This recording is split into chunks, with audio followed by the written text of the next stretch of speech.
Good morning.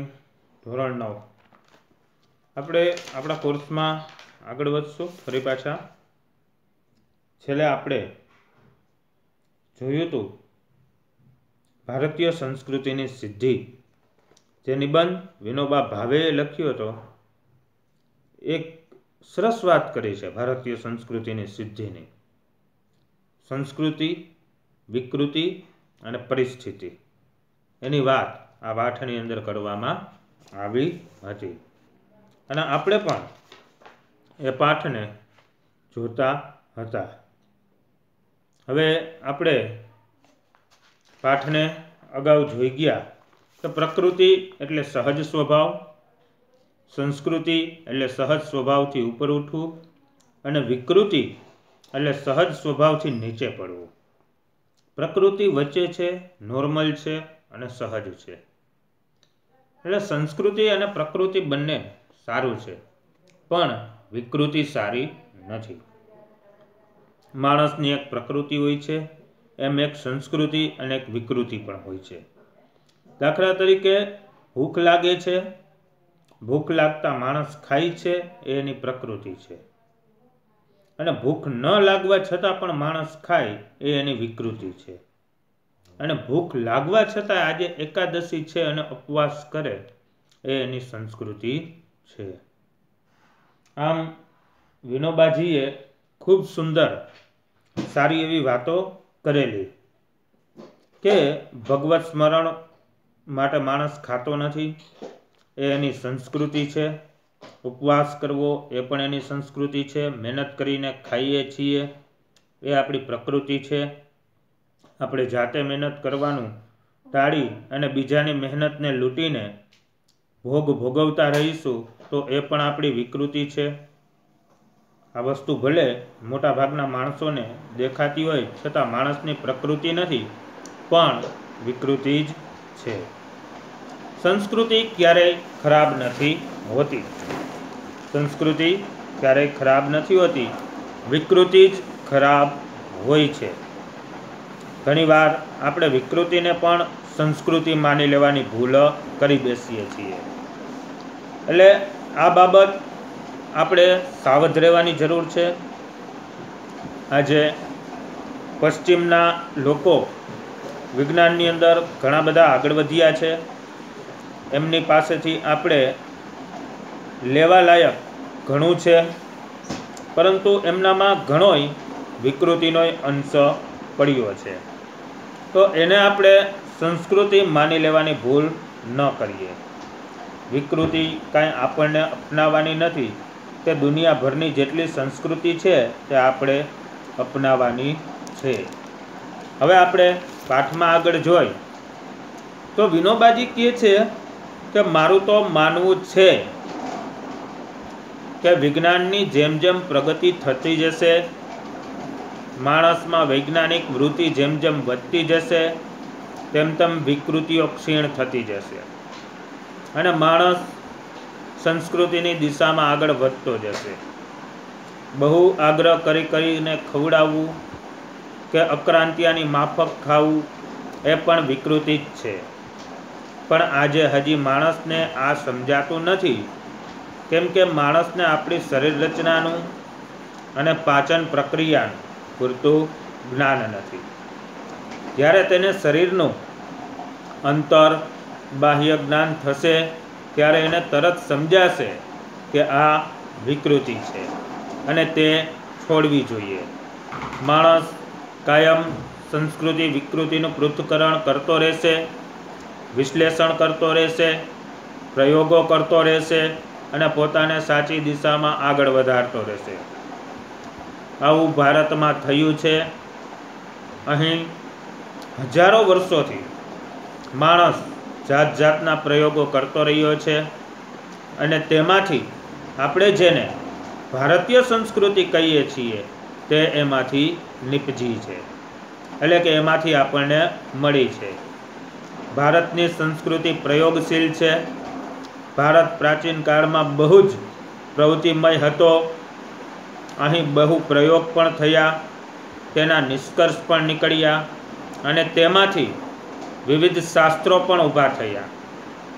તેમાં આધ્યાત્મિક દ્રષ્ટિ મુખ્ય હતી, ધાર્મિક ભાવનાઓ મુખ્ય હતી. માણસ આધ્યાત્મિક દ્રષ્ટિએ કેમ આગળ વધતો રહે એની ખોજ નિરંતર એટલે કે સદાના માટે ભારતમાં ચાલી આવી. બધી યોજનાઓ આપણા પૂર્વજોએ અનેક પ્રયોગો કરીને ઘડી, અને એ આ આપણો બહુ મોટો વારસો છે. ભારત માટે એમ કહેવાય છે કે આ એક મોટો સંપન્ન દેશ છે. અહીં સુંદર સુંદર સેંકડો નદીઓ વહે છે અને હિમાલય જેવા અદ્ભુત પહાડ તો અહીં જ છે. આપણો દેશ ભારે સુજલ અને સુફળ છે, પણ આપણા કરતાંય વધારે સુજલ સુફળ દેશો દુનિયામાં મોજૂદ છે. એટલે આ કાંઈ આપણી વિશેષતા ન કહેવાય. હા, આપણે એવો દાવો જરૂર કરી શકીએ કે અહીં જ વિચાર સંપદા આપણને મળી છે, તે અત્યંત અદ્વિતીય છે. અને આ હું કોઈ અભિમાનથી નથી કહેતો. જો હું કોઈ બીજા દેશમાં જન્મ્યો હોત તો પણ નિષ્પક્ષપણે તટસ્થતાથી ભારત વિશે આવું જ કહે કે ભારતનો વિચાર વૈભવ ખરેખર અદ્વિતીય છે. ભારતમાં વૈદિક ઋષિઓથી લઈને આજ સુધી શબ્દોની એક અખંડ પરંપરા ચાલી આવી છે. હું દુનિયામાં બીજો કોઈ દેશ એવો નથી જોતો કે જ્યાંની ભાષામાં 10,000 વર્ષોથી એના એ શબ્દ ચાલ્યા આવતા હોય. ભારતમાં શબ્દ શક્તિનું જેટલા ઊંડાણથી ચિંતન થયું છે તેટલું બીજે ક્યાંય નથી થયું. ભારતે પોતાના પુરાણા શબ્દોને તોડ્યા નથી અને નવા જરૂર બનાવ્યા છે. સાથે જ જૂના શબ્દોમાં નવા અર્થ નાખીને તેમનો વિકાસ કર્યો છે. આ શબ્દ પરંપરા ભારતમાં પહેલેથી જ આજ સુધી અખંડ ચાલી આવી છે અને બીજે ક્યાંય આવું જોવા મળતું નથી. યસ્કાચાર્યે કહ્યું કે આપણે સનાતન થયા છતાં નિત્ય નૂતન સંસ્કૃતિ છે. આપણે સનાતન થયા છતાં નિત્ય નૂતન સંસ્કૃતિ છે. આપણી ભીતર એક અખંડ તંતુ કાયમ છે. પુરાણા જમાનામાં કોઈ ઋષિ આજે આવે તો આપણે એનો બાહ્ય વેશ ભલે જુદો દેખાતો હોય, પણ એને આપણામાં એવું કંઈક અવશ્ય દેખાશે કે જેને લીધે તે કહી ઉઠશે કે આ મારા જ બાળકો છે. આપણી ભીતર કંઈક શાશ્વત, સ્નિગ્ધ, ચવળ, કઠોર અને જીવતરવાળી વસ્તુ છે જે બદલાતી નથી. આપણું એક અનોખું બળ છે. હજારો વર્ષોનો આપણો પુરાતન દેશ છે.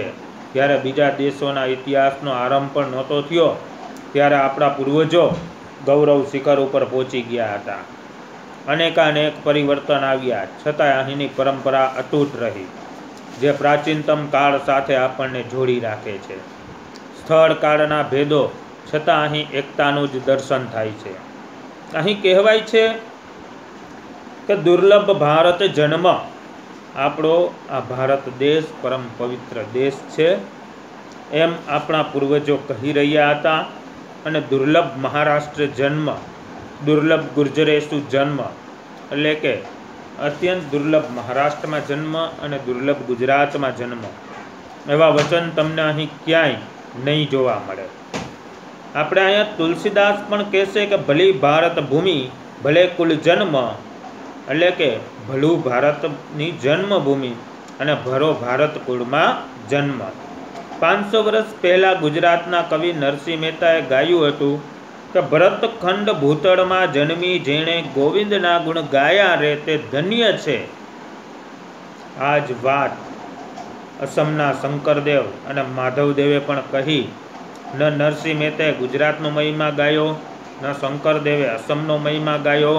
એકબીજાની ભાષા તો એ જાણતા નહોતા, એકબીજાને નહોતા જાણતા, છતાં ભારત અમારી પુણ્યભૂમિ છે અને અમે તેના જન્મ પામ્યા છે, તેથી જન્મ થઈ ગયા છે એવું અનુભવીને વ્યક્ત કર્યું છે. આવી રીતે આખા ભારતનું અભિમાન એ કાંઈ પ્રકૃતિ નથી બલકે સંસ્કૃતિ છે.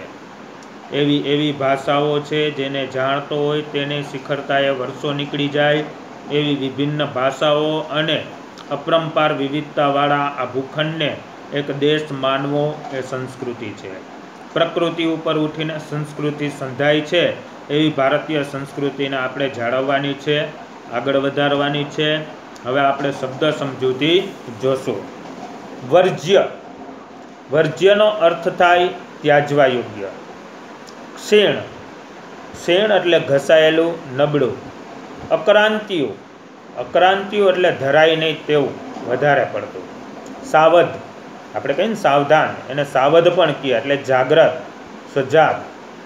નિષ્કર્ષ, નિષ્કર્ષ એટલે સાર. અદ્વિતીય, અજોડ, જેની કોઈ જોડ ન હોય તેવું. અસ્ખલિત, એક ધારું. શાશ્વત, નિત્ય. ચવળ, મુશ્કેલીથી તૂટે, ફાટે કે ચવાય તેવું. સંપદા એટલે સંપત્તિ. અને વર્જ્ય એટલે છોડવા યોગ્ય કે ત્યાજવા યોગ્ય. વિરુદ્ધાર્થી શબ્દ જોઈ. પ્રાચીન તો અર્વાચીન, સાવધ તો ગાફેલ, સ્નિગ્ધ તો કઠણ, બાહ્ય તો આંતરિક, આધ્યાત્મિક તો સંસારિક, અભિમાન તો નિરાભાન, શાશ્વત તો નાશવત, અકાંતર્યું તો મિતાહારી. યોગ્ય વિકલ્પ પસંદ કરીને જવાબ આપવાનો છે. નીચેનામાંથી કયું વાક્ય બંધ બેસતું નથી? વિકૃતિ એટલે જ સહજ સ્વભાવ, પ્રકૃતિ એટલે જ સહજ સ્વભાવ, સંસ્કૃતિ એટલે જ સહજ સ્વભાવથી ઉપર ઉઠવું, વિકૃતિ એટલે સહજ સ્વભાવથી નીચે પડવું. આનો જવાબ આવે છે એ બંધ બેસતું નથી, એટલે વિકૃતિ એટલે સહજ સ્વભાવ. બીજું, વિકૃતિઓ ક્યારેક ક્ષીણ થતી જશે. એ માણસમાં વૈજ્ઞાનિક વૃત્તિ જેમ જેમ ઘટતી જશે ત્યારે, માણસમાં પશુ વૃત્તિ આવતી જશે ત્યારે, દુનિયાભરની સંસ્કૃતિનો અભ્યાસ કરવાથી કે માણસમાં વૈજ્ઞાનિક વૃત્તિ જેમ જેમ વધતી જશે ત્યારે. તો આનો જવાબ આવશે ડી. માણસમાં વૈજ્ઞાનિક વૃત્તિ જેમ જેમ વધતી જશે ત્યારે આ વિકૃતિઓ ક્ષીણ થશે.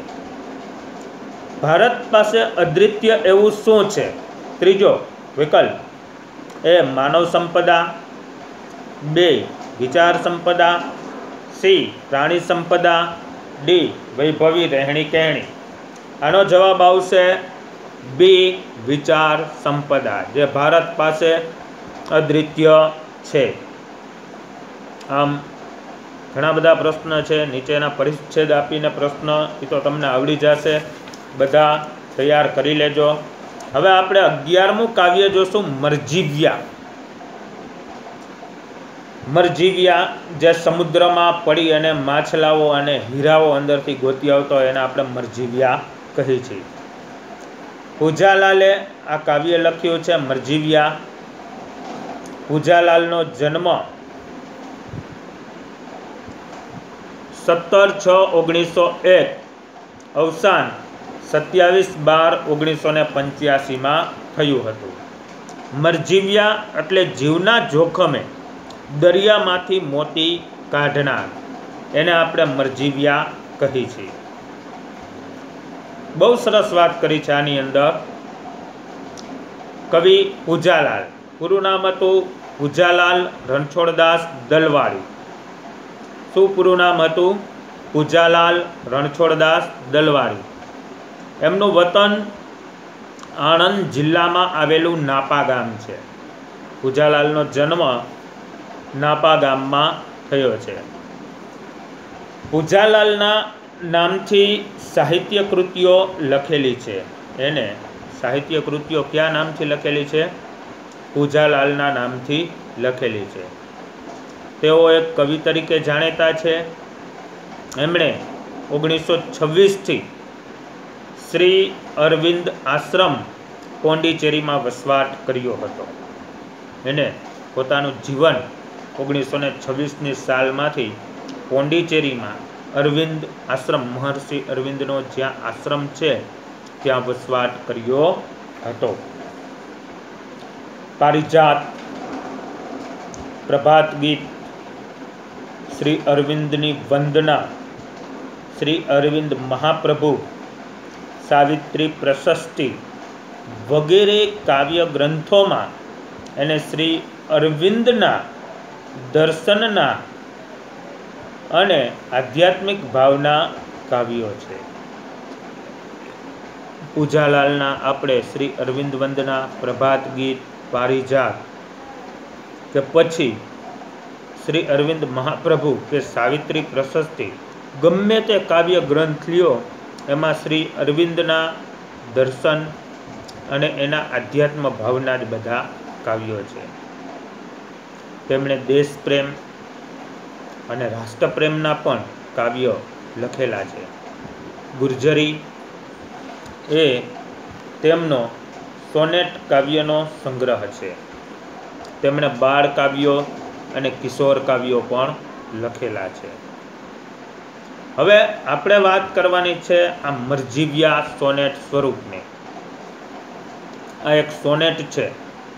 મરજીવ્યા એટલે દરિયાના પાણીમાં પડી જીવના જોખમે અંદરથી જે મોતી કાઢી આવે એને કહેવાય મરજીવ્યા. પૂજાલાલે આનો સાહિત્ય પ્રકાર કયો રાખ્યો છે? સોનેટ. આ એક સોનેટ સ્વરૂપની કાવ્ય રચના છે. સોનેટ હંમેશા 14 લીટીની હોય છે. કેટલા લીટીની હોય છે સોનેટ? 14 લીટીની. એટલે સોનેટ 14 પંક્તિના છંદમાં લખાતું કાવ્ય સ્વરૂપ છે. યાદ રાખજો મિત્રો, સોનેટ 14 પંક્તિના છંદમાં લખાતું કાવ્ય સ્વરૂપ છે. હવે આ કાવ્યમાં શું કહેવા માંગે છે મરજીવ્યામાં?